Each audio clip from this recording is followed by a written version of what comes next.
Hi, I'm Tim. Welcome to Watchbox, and thanks for logging on. If you love this watch, email me, tmosso@thewatchbox.com.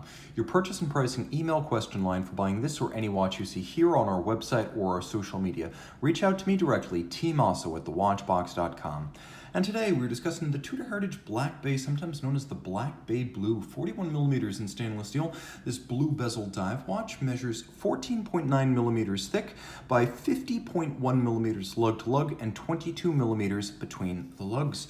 Throw the watch on the wrist. My wrist is 16 centimeters circumference. You can see the watch from head on. I'm applying a little bit of tension to the strap, and then you can see the down the barrel shot that I've got a little bit of clearance on both sides. I could recommend this watch for a wrist as small as 14 centimeters circumference, but any smaller than that, it's really going to start to feel quite chunky. It is a thick watch. These in-house caliber Tudors give you a lot more functionality and features, but they are a little bit girthier. Now, taking a quick look at the hardware and the software, as I like to say with strap and clasp, it's a Tudor strap. It's thick cut with sheer sides, navy blue. You can see there's a monotone stitch, and it uses an old-fashioned binding stitch, which is kind of cool at its ends.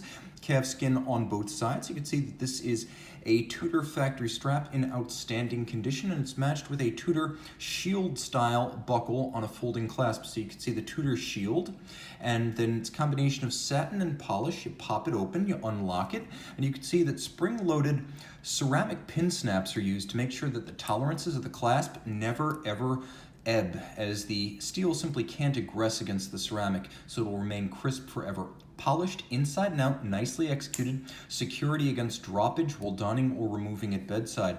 In profile, the case is sheer and olive hide polish with tapered, elegant lugs that have a lovely little nostalgic bevel expanding at their ends, recalling the era when Rolex and Tudor shared steel cases, and the cases featured hand-finished bevels then. These are mechanical, but today's Rolex doesn't have those bevels. They live on in the Tudor. You can see there's satin finishing on the lug hoods, and then there is a bezel with an anodized aluminum insert and a micro knurling on the edge. That's actually quite easy to grip. Let's hear the bezel click against the microphone. It's crisp, accurate, easy to place. It is chunkier than a Rolex bezel. It's not the same feeling.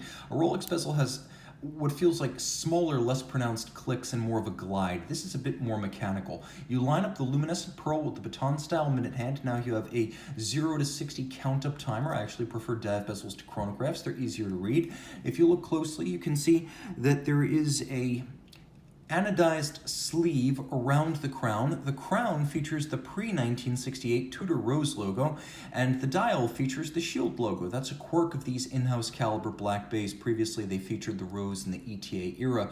Now, the watch includes applique indices and snowflake-style hands, recalling the 1968 through mid-1970s Tudor Submariner snowflake dials. The dial is matte black to reduce glare, and then there is a chapter ring printed in silver outboard. Underneath the case back, well, Tudor gives up the game, caliber MT5602. Basically the movement from the Pelagos without a date. It has a 70-hour automatic winding power reserve with bidirectional winding action. Adjusted in 5 positions, it's a COSC certified Swiss chronometer. The screw-down crown endows it with 200 meters of water resistance, and of course there is a hacking or stop seconds function. There is an anti-magnetic silicone hairspring, a feature that most Rolexes still don't feature, and like a Rolex movement, it features a full balance bridge and a free-sprung index for shock resistance.